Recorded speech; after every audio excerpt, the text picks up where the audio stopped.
Bismillahirrahmanirrahim. Alhamdulillah nahmaduhu wa nasta'inuhu wa nastaghfiruh wa na'udzu billahi min syururi anfusina wa min sayyiati a'malina. May yahdihillahu fala mudilla lahu wa may yudlil fala hadiya lahu. Asyhadu an la ilaha illallah wahdahu la syarika lahu wa asyhadu anna sayyidana Muhammadan abduhu wa rasuluhu wa la nabiyya ba'dah. Allahumma salli wa sallim wa barik ala sayyidina wa maulana Muhammad wa ala alihi wa sahbihi wa dhurriyyatihi wa mawalah, amma ba'du. Yang kita hormati dan kita cintai para habaib dan para alim ulama, para muhibbin, hadirin hadirat rahimakumullah. Puji dan syukur yang tak terhingga kehadirat Allah Subhanahu wa ta'ala, yang mana pada malam ini kita dikumpulkan di tempat atau majelis yang penuh rahmat dan berkah ini. Salawat dan salam kita haturkan kepada junjungan kita Rasulullah Nabi besar Muhammad sallallahu alaihi wasallam dan kepada seluruh keluarga, para sahabat, zuriat dan pengikut beliau sampai hari akhir. Para muhibbin rahimakumullah, bismillahirrahmanirrahim. Alhamdulillahi rabbil alamin wa bihi nasta'in ala umuri dunya waddin, al-qaili fi kitabihil azim. Segala puji bagi Allah, Tuhan semesta alam, dan dengan Allah kita minta pertolongan atas perkara-perkara dunia dan agama. Yang berfirman Allah di dalam kitabnya yang agung, Qul ya ibadiyallazina asrafu ala anfusihim la taqnatu min rahmatillah innallaha yaghfiruz dzunuba jami'a innahu huwal ghafurur rahim.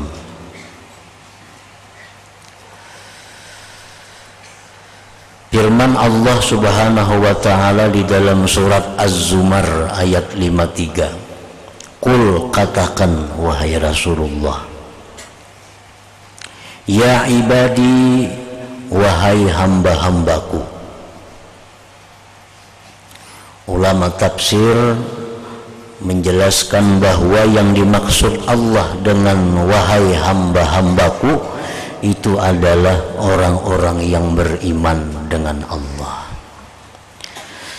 Jadi Allah Subhanahu wa ta'ala di dalam ayat ini menunjukkan kepada orang-orang yang beriman.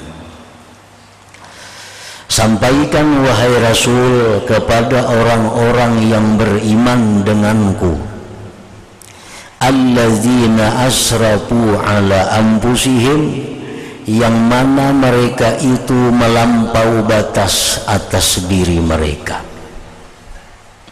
yang mana mereka melakukan berbagai macam maksiat,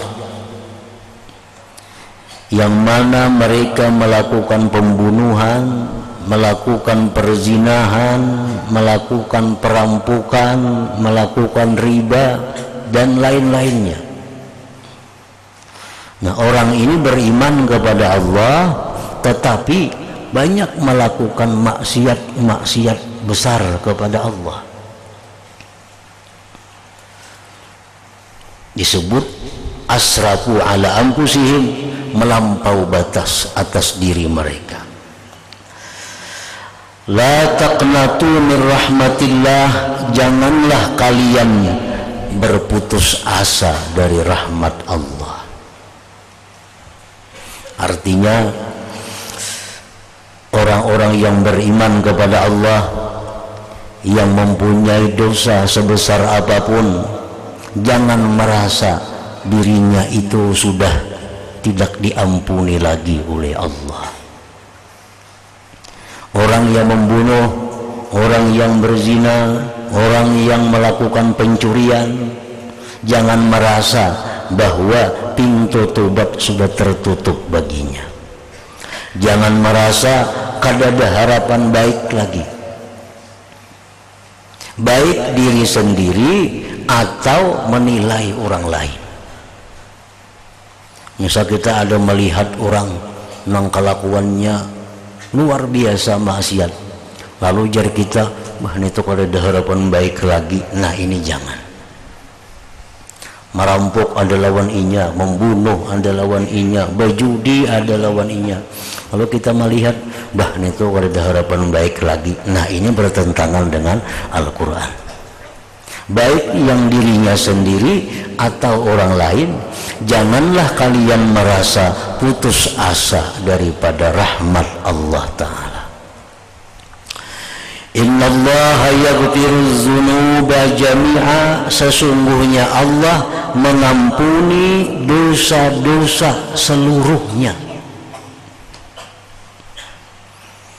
Innahu huwal ghafurur rahim, sesungguhnya Allah itu maha pengampun lagi maha penyayang. Jadi asalkan ada iman di dalam hati, asalkan ada iman walaupun seberat zarrah, walaupun iman itu sebesar semut, asal ada iman, bagaimanapun besarnya dosa yang dilakukan pasti diampuni oleh Allah Subhanahu wa Ta'ala.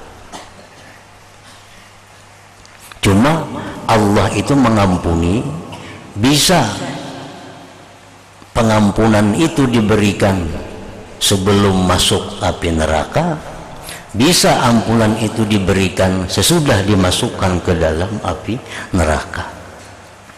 Pokoknya asal kita ada iman kepada Allah, bagaimanapun dosa-dosa yang dilakukan pasti diampuni oleh Allah. Nah cuma tergantung ampunan Tuhan nih, apakah kita diampuni langsung, kata dimasukkan dulu ke dalam neraka, atau dimasukkan dulu ke dalam neraka hanya diampuni oleh Allah Subhanahu wa Ta'ala. Pokoknya pasti diampuni, karena Allah itu maha pengampun dan maha penyayang. Nah itu surat Az-Zumar ayat 53. Ayat 54 sambungannya, wa anibu ila rabbikum wa aslimu lah min qabli ayyatiyakumul azab thumma la tunsarun. Itu sambungannya. Dan tobatlah kepada Tuhan kamu, ikhlaskanlah tobat itu bagi Tuhan sebelum datang kepada kalian azab. Kalau sudah datang kalian azab, kalian tidak akan diberi pertolongan lagi. Nah para muhibbin rahimakumullah, jadi ayat ini menyuruh kita bertobat sebelum kita dimasukkan di dalam azab Allah. Karena memang sudah dimasukkan dalam azab Allah, nah tobat kita itu diampuni, diterima oleh Allah, tetapi sesudah melalui berbagai macam siksa, berbagai macam hukuman yang diterima oleh orang yang melakukan dosa tadi.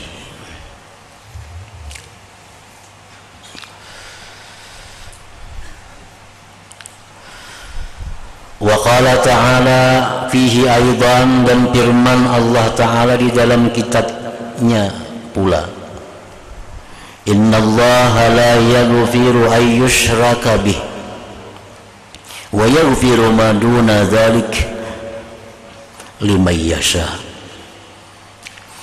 Sesungguhnya Allah tidak mengampuni bahwa disekutukan dengannya. Nah kalau orang musyrik itu kan diampuni Allah. Wa yaghfiru ma duna dzalik, Allah hanya mengampuni selain syirik. Nah, asal jangan syirik saja diampuni Tuhan. Liman yasha, bagi orang yang Allah kehendaki. Nah, siapa yang dikehendaki Allah dapat ampunan, itu ialah orang-orang yang bertobat kepada Allah Subhanahu wa ta'ala. Jadi mun orang itu musyrik, orang itu kadada iman kepada Allah, atau iman tapi menyekutukan dengan Allah, nah maka orang ini bagaimanapun dia minta ampun kepada Allah, kada diampuni Allah selama syirik itu masih ada di dalam hatinya. Sekecil apapun perbuatannya dosa, kada diampuni oleh Allah kalau syirik masih ada di dalam hatinya. Tetapi sebaliknya, apabila iman masih ada dalam hati, sebesar apapun dosa itu dapat ampunan dari Allah Subhanahu wa ta'ala. Innallaha la yaghfiru an yushraka bih wa yaghfiru ma duna dzalik liman yasha.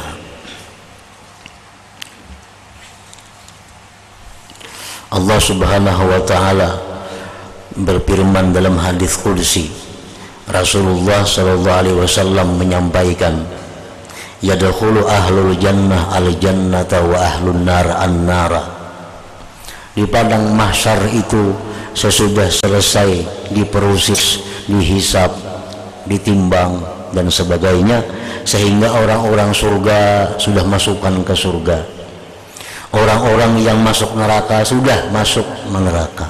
Padang mahsyar sudah kosong karena sudah menempati tempatnya masing-masing. Nah, summa yaqulullah, kemudian Allah berfirman, akhriju man kana fi qalbihi mithqalu habbatin min khardalin min iman. Keluarkanlah wahai para malaikat orang-orang yang ada di dalam hatinya itu seberat biji sawi daripada iman. Nah, jadi ini orang-orang ini diampuni oleh Allah, tetapi sudah dimasukkan terlebih dahulu ke dalam api neraka. Nah, ini tentu orang-orang yang memperbuat dosa di dalam dunia dan kada sempat inya tobat kepada Allah, mati. Nah, kemungkinan besar ampunan diberikan Allah, tetapi sesudah berada di dalam api neraka itu. Nah, sedangkan orang-orang yang tobat kepada Allah sebelum matinya, tobat kepada Allah sebelum ruhnya sampai di tenggorokan, nah orang ini tentu dapat ampunan oleh Allah tanpa masuk ke dalam api neraka. Nah, dimasukkan langsung ke dalam surga. Wa nusalli wa nusallimu ala rasulihil karim sayyidina Muhammadin al-qail, dan kita bersalawat dan mengucapkan salam atas Rasul Allah yang mulia, junjungan kita Muhammad sallallahu alaihi wasallam yang bersabda, man lazimal istighfara ja'alallahu lahu min kulli dayyikin makhraja wa min kulli hammin faraja wa razaqahu min haitsu la yahtasib. Barang siapa, ujar Nabi, yang melazimi istighfar, melazimi istighfar, melazimi permintaan ampun kepada Allah. Misalnya orang ini tiap hari 100 kali minta ampun lawan Tuhan, tiap hari. Nah, itu ngarannya lazima, melazimi, mengakali. Orang yang setiap hari misalnya 40 kali minta ampun, tiap hari 40 kali, nah itu melazimi minta ampun. Barang siapa, jar Nabi kita, yang melazimi minta ampun kepada Allah, Allah jadikan baginya dari tiap-tiap kesempitan itu jalan keluar, dan dari tiap-tiap kerisauan kelapangan. Dan Allah berikan dia rezeki dari sekira-kira tidak terduga-duga. Nah, itu orang yang melazimi istighfar. Istighfar itu contohnya astaghfirullah. Itu istighfar. Astaghfirullah, aku minta ampun kepada Allah. atau Rabbighfirli, ya Allah ampuni aku. Istighfar juga ngarannya. Nah, para muhibbin rahimakumullah, istighfar ini hendaknya itu diucapkan sesudah tobat. Letaknya istighfar itu sesudah tobat. Jadi tobat itu di dalam hati. Nah, istighfar ini di lisan dan di hati. Kan tobat itu yang pertama menyesali. Itu dalam hati menyesal itu. Nah, menyesal berbuat dosa kepada Allah. Yang kedua, rukun tobat itu berhenti. Berhenti melakukan dosa itu. Yang ketiga, di dalam hatinya itu ada niat, cita-cita kuat kada mau ulangi lagi perbuatan itu. Nah, hanyar imbah itu minta ampun kepada Allah. Hanyar astaghfirullahalazim, astaghfirullahalazim. Jadi sebagian ulama ada yang mengatakan bahwa tobat itu rukunnya 4. Tadi menyesal, berhenti, bercita-cita kada mau ulang, ditambah lagi istighfar. Tetapi yang masyhur, yang kuat pendapat para ulama, rukun tobat itu hanya 3. Istighfar ini hanya sunat. Itu sebagai hanya simbol bahwa dia telah kembali kepada Allah Subhanahu wa ta'ala. Misal muntung kita ada tadi menyambat orang, kenapa tersambat orang, tahina orang, mahirangnya itu awak umpamanya kan menyambat orang kan itu kada sadar kada. Nah, lalu kita menyesal. Nah, menyesal kita dalam hati tersambat orang tadi, tersambat orang, dan kada lagi nyambat orang itu, kada lagi, dan berniat di hati kada mau ulang lagi. Nah, hanyar astaghfirullahaladzim, aku minta ampun kepada Allah Subhanahu wa ta'ala. Nah, itu istighfar nang memberi manfaat ngarannya. Istighfar nang memberi manfaat kepada kita, nang bisa melapangkan tiap-tiap kesusahan, bisa mendatangkan rezeki nang kada terduga-duga. Lain hanya dengan istighfar kadzabin. Istighfar kadzabin itu istighfar pembohong. Istighfar pembohong ini kadang mendatangkan apa-apa kepada dirinya, bahkan mendatangkan kutukan, karena dianggap mengulu-ulu Allah Subhanahu wa ta'ala. Kayak apa istighfar kadzabin itu? Orang yang masih melakukan maksiat tapi minta ampun. Ini sebut istighfar kadzabin. Nah, ini kada termasuk dalam hadis Nabi, siapa yang istighfar dapat ini dapat itu, kada masuk. Karena ini mendustai Allah Ta'ala. Ambil contoh umpamanya, laki-laki memakai cincin emas itu kada boleh. Kada boleh. Ini dosa nih. Nah, amunnya bertobat minta ampun itu, amun minta ampun kan dipacol nih. Nah, ampih cincin. Menyesal, cabut cincinnya, dan dalam hati kada makai lagi. Nah, hanya astaghfirullahalazim, tadi memakai cincin emas minta. Nah, ini istighfar nang bujur. Istighfar kadzabin nang kayak apa? Orang nang memakai utas emas kada dicabut-cabut di tangannya, tapi di mulutnya astaghfirullahalazim, astaghfirullah, tapi di cincinnya emas nah di tangan, minta ampun lawan Tuhan. Itu ngarannya dusta, maulu-ulu Allah Ta'ala.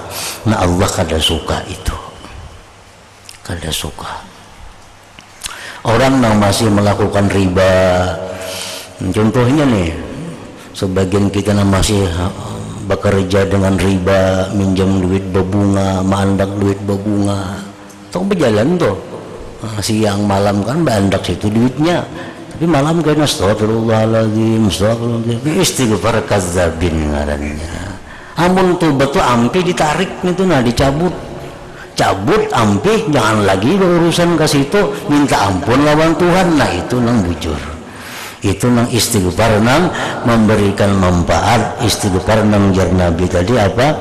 Allah jadikan baginya tiap-tiap kesempitan jalan keluar, tiap-tiap kerisauan itu ke lapangan, Allah berikan dia rezeki nang kada terduga-duga.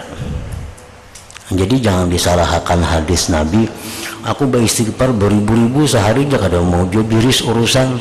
Nah, istighfarnya macam apa? Istighfar bujur atau istighfar dudustaan? Bila istighfar dudustaan aja kada dapat apa yang disampaikan oleh Nabi tadi.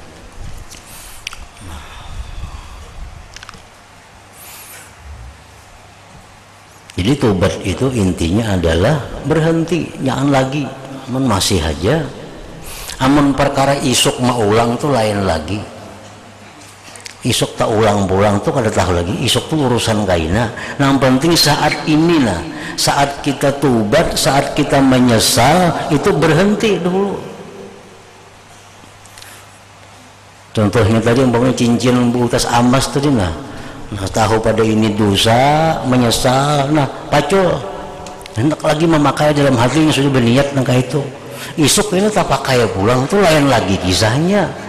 Cuman yang hari ini selamat dulu. Perkara isuk itu urusan lain lagi. Isuk ini minta ampun pulang kada jadi soal. Tapi saat itu dia sudah berhenti, dia sudah menyesal, dia sudah punya cita-cita kuat, kada akan mengulang lagi.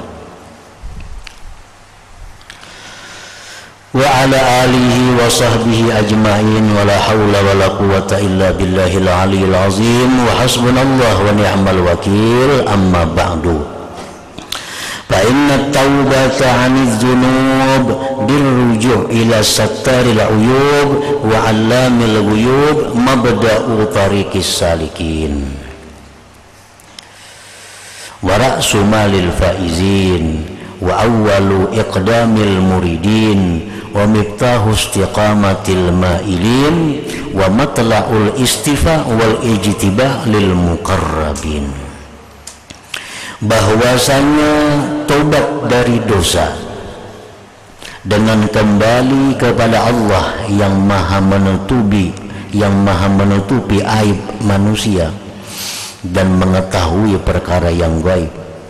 Bahwasanya tobat dari dosa dengan kembali kepada Allah, mabda'u tariqis salikin, itu permulaan jalan orang yang menjalani jalan Allah. Kita sembahyang ini berarti kita menjalani jalan Allah.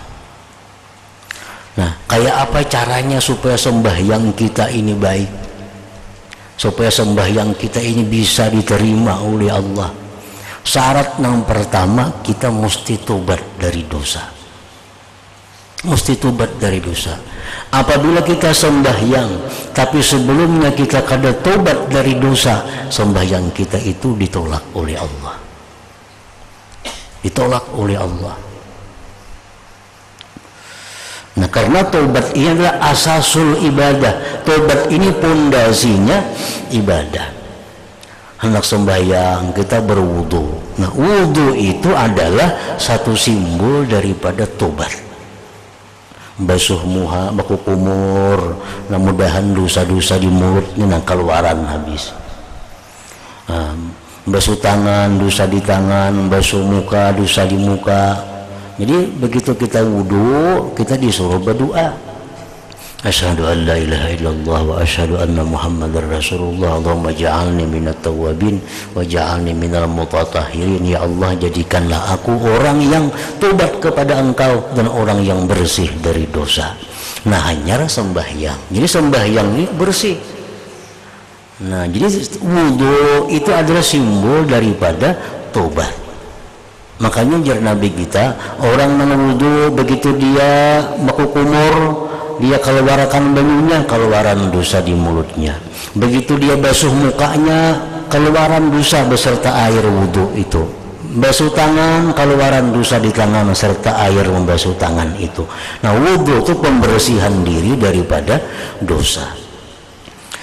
Nah, jadi tobat itu pembersihan. pembersihan diri daripada dosa, mabda'u tariqis salikin, permulaan jalannya orang yang menuju kepada Allah Subhanahu wa taala.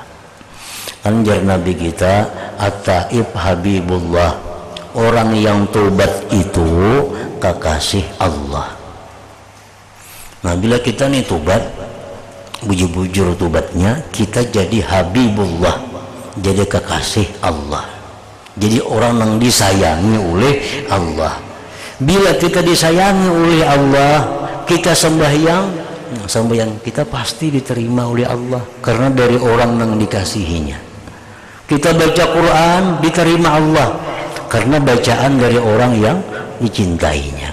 Jadi kalau kita tobat sebelum beribadah, maka itu menyebabkan amal ibadah kita diterima oleh Allah Subhanahu wa taala. Sebab tobat itu kunci untuk mendapat kecintaan Allah. Kalau orang yang banyak dosa, nah, orang ini adalah baghidullah, orang yang dimurkai Allah. Orang yang meninggalkan tobat dari dosa itu baghidullah, orang yang dimarahi Allah. Kalau orang dimarahi Allah sembahyang, Allah akan menghiraukan sembahyangnya. Kita tuh sarik lawan orang itu, nah datang mengatuk lawan kita, kada kita bukai, kita ada tujuan orang itu. Nah, pemahamannya, kalau orang itu kekasih kita datang mengatuk pintu, pasti kita buka pintu. Nah, jadi Allah Ta'ala itu kalau kita beribadah, sebelumnya kita ulah diri kita supaya kita kekasihnya dahulu, hanya beribadah, ibadah kita tentu diterima Allah.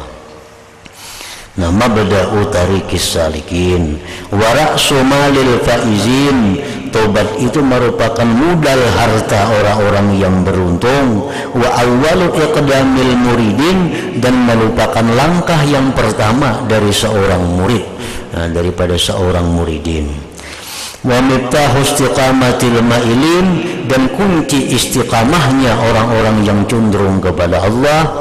Wa matla'u istifa wal ijtiba, dan merupakan terbitnya keterpilihan wal ijtiba, sama aja artinya istifa, lil muqarrabin, bagi orang-orang yang dekat dengan Allah Subhanahu wa taala. Nah, kemudian makna taubati, pengertian tentang tobat itu. Ila hadratin Nabi sallallahu alaihi wasallam. Al-Fatihah. A'udzubillahi minasyaitonir rajim. Bismillahirrahmanirrahim. Iyyaka na'budu wa iyyaka nasta'in. Ihdinas siratal mustaqim. Siratal ladzina an'amta 'alaihim. Asyhadu an la ilaha illallah wahdahu la syarika lahu wa asyhadu anna sayyidana Muhammadan 'abduhu wa rasuluhu. La ilaha illallah, la astaghfirullah, la ilaha illallah, la astaghfirullah, la ilaha illallah, la astaghfirullah, la ilaha illallah, wa natubu ilallah, la ilaha illallah, Muhammadur Rasulullah sallallahu alaihi wasallam. Faya ayyuhar rajul minhu syafa'atan, sallu alaihi wa sallimu taslima. Allahumma salli wa sallim alaihi.